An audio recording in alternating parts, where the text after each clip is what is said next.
اعوذ باللہ من الشیطان الرجیم بسم اللہ الرحمن الرحیم۔ بات سے بات کے تمام سامعین اور ناظرین کو السلام علیکم۔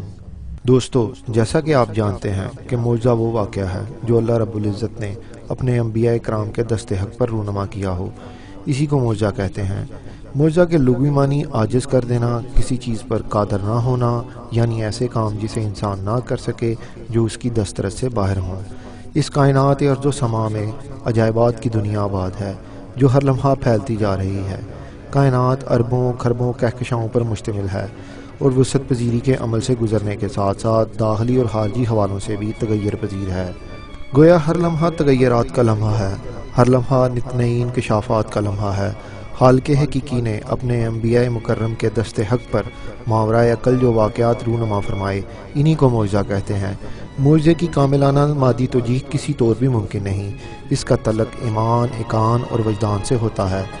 سائنس اور ٹیکنالوجی جو قدم قدم پر نت نئی انکشافات اور حیران کن حقائق پر سے پردہ اٹھا رہے ہیں کہ عقل انسانی دنگ رہ جاتی ہے اور تصویر حیرت بن کر اپنے دامن شعور کی تنگی کے احساس کا ماتم کرنے لگتی ہے۔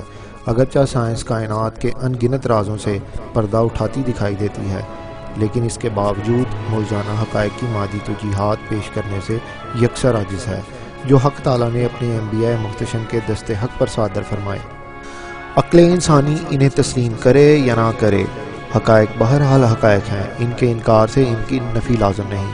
اگر ہم غور و فکر اور تدبر سے مادے ہی کے اسرار و رموز پر سے پردہ اٹھائیں تو سائنسدان مادے کی ارتقائی صورتوں کے مسلسل مشاہدے کے ذریعے یہ کہتے نظر آتے ہیں کہ کوئی تو ہے جو یہ نظام کائنات چلا رہا ہے۔ سائنس عالم اسباب اور اللہ تعالیٰ کے طے کردہ قانون فطرت کے مطالعے کا نام ہے، جس کو اللہ ان الفاظ میں بیان کرتا ہے۔ ترجمہ: ہم ان قریب انہیں دنیا میں اور خود ان کی ذات میں نشانیاں دکھائیں گے، یہاں تک کہ ان پر یہ حقیقت عیاں ہو جائے گی کہ یہ قرآن حق ہے۔ نبی کریم صلی اللہ علیہ وآلہ وسلم کے معجزات میں معجزہ معراج خصوصی اہمیت کا حامل ہے۔ تاریخ انبیاء کی ورگردانی کی جائے تو پتہ چلتا ہے تمام رسولوں اور نبیوں کو اللہ رب العزت نے اپنے خصوصی معجزات سے نوازا۔ ہر نبی کو اپنے وقت اور زمانے کے حوالے سے معجزات عطا کیے اور ان کی حقیقت ہر فرد پر آشکار کی تاکہ لوگ ایمان کی دولت سے سرشار ہو سکیں۔ ہم دیکھتے ہیں کہ موسیٰ علیہ السلام کی امت چونکہ جادو میں کمال رکھتی تھی، ہزاروں جادوگر دربار شاہی سے وابستہ ہوتے، اسی لیے حق تعالیٰ نے اپنے نبی کو جادو کے ان کمالات کا توڑ کرنے کے لیے معجزات عطا کیے۔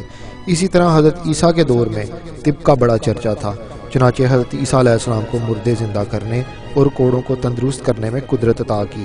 پس ہر نبی اپنے وقت کے ہر کمال سے آگے ہوتا، امت جس کمال پر فائز ہوتی، نبی اس کمال پر بھی حاوی ہوتا۔ اب نبی کریم صلی اللہ علیہ وآلہ وسلم کو تشریف لانا تھا۔ باب رسالت آپ کے ساتھ بند ہو رہا تھا، ختم نبوت کا تاج سر اقدس پر سجایا گیا، آپ کو ایسے معجزات سے نوازا گیا جن کا مقابلہ تمام زمانوں کی قومیں مل کر بھی نہ کر سکتی تھیں۔ اللہ رب العزت کو معلوم تھا آئندہ آنے والی قومیں چاند پر قدم رکھیں گی اور ستاروں پر کمانیں ڈالیں گی، لہٰذا اللہ تعالیٰ نے اپنے محبوب بندے کو مکان لامکان کی وسعتوں سے نکال کر اپنے قرب کی حقیقت عطا فرمائی، جس کا گمان بھی عقل انسانی میں نہیں آ سکتا۔ تمام انبیاء اور رسل کے معجزات ایک طرف اور واقعہ معراج ایک طرف، تمام معجزات مل کر بھی معجزہ معراج کی ہماگیریت اور عالمگیریت کو نہیں پہنچ سکتے۔ نئے نئے کائناتی انکشافات سامنے آ کر معجزہ معراج کی حقانیت کی گواہی دیتے ہیں۔ نبی کریم صلی اللہ علیہ وآلہ وسلم نے فرمایا، میں مکہ سے اٹھا، براق پر سوار ہو کر بیت المقدس پہنچا، وہاں سے آسمانوں پر اور پھر وہاں سے عرش معلیٰ تک گیا، حتیٰ کہ مکان لامکان کی وسعتیں طے کرتا ہوا مقام قاب قوسین پر پہنچا۔ واقعہ معراج طے زمانی و مکانی دونوں کا جامعہ ہے۔ اس کا صدور نظریہ اضافت میں ملنے والے وقت کے ٹھہراؤ کی ممکنہ صورت کے برعکس ہوا۔ نظریہ اضافت کے مطابق روشنی کے قریب قریب رفتار سے سفر کرنے والے مادی جسم پر وقت کرۂ ارض پر معمول کی زندگی کی نسبت انتہائی تیزی سے گزر جاتا ہے۔ آئنسٹائن کے دو جڑواں بھائیوں والی مثال میں روشنی کی نصف رفتار سے محو سفر خلاباز پر زمینی 10 سال دگنی رفتار سے گزرے، جس کی وجہ سے خلاباز کی عمر میں صرف 5 سال کا اضافہ ہوا۔